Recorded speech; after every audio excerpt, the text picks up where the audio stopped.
My name is Antje and I'm an associate editor of the Journal of Small Business Management. Today, I have the really great pleasure to talk to one of our authors, which is Kristen Shanine, about her paper titled He Said, She Said, A Family Science and Gendered Perspective of Communication in Small Family Businesses. Kristen is an associate professor at the Middle Tennessee State University in the United States. The paper has been published online February 2024 in our journal. It was co-authored by her colleague, Professor Madison. Welcome, Kristen. Thank you. Thank you for having me, and thank you for that wonderful introduction. Great. So the first question would be, where did the idea for this paper come from? So Kinsey, Madison, and I both enjoy working together. We both enjoy working and researching on the family side of family business. And we previously published a paper in the past that examines the impact of predecessor parenting on successor behavior. And we found in that research that parents tend to communicate a little bit differently with their children depending on their parenting views. So that led us to some more questions, and specifically we were curious about whether the business family communicates differently at home compared to at work, and then whether that had an impact on overall employee communication in family business, and then whether gender had an impact on those relationships, because we know from books like Men Are From Mars, Women Are From Venus, that men and women tend to communicate a little differently.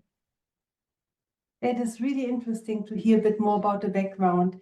In terms of theoretical contribution, could you share the most important ones for us? I think our most interesting finding, at least in my opinion, is that an open, participative type of communication translates from the business family to the family business when there is a female family leader with a female family employee. And I think this is particularly interesting because it contradicts past research that shows women in business families to be more silent, kind of behind the scenes types of players in family businesses. So our research shows that maybe this is changing, and that women in business families are starting to become more vocal heroes compared to the unsung heroes of the past, that they're starting to speak up more and voice their opinions more. Fantastic. So interesting. And also, I'm sure that your study has important implications for policymakers or practitioners. So how would you summarize those?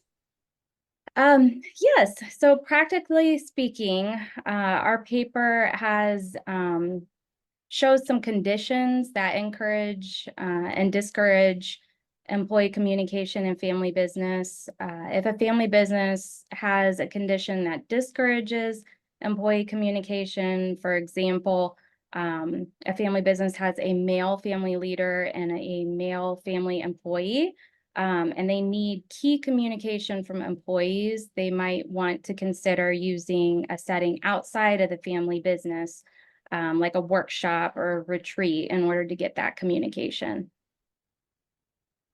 Fantastic. So, Kristen, are there any other thoughts you would like to share with us about the research and the paper? Just Kinsey, Madison, and I are actually working on a practical translation of this very paper right now for familybusiness.org. That's kind of the next project, so stay tuned. But otherwise, we appreciate the opportunity for the interview. We appreciate Journal of Small Business Management publishing the piece. So just thank you for your time and for the interview. Thank you. I really appreciate your time and also that you share your research in the Journal of Small Business Management. I'm sure everyone wants to read the full version of it, which is available at the Taylor and Francis website of the Journal of Small Business Management. And once again, thank you so much for your time, Kristen. Really appreciate it. Thank you.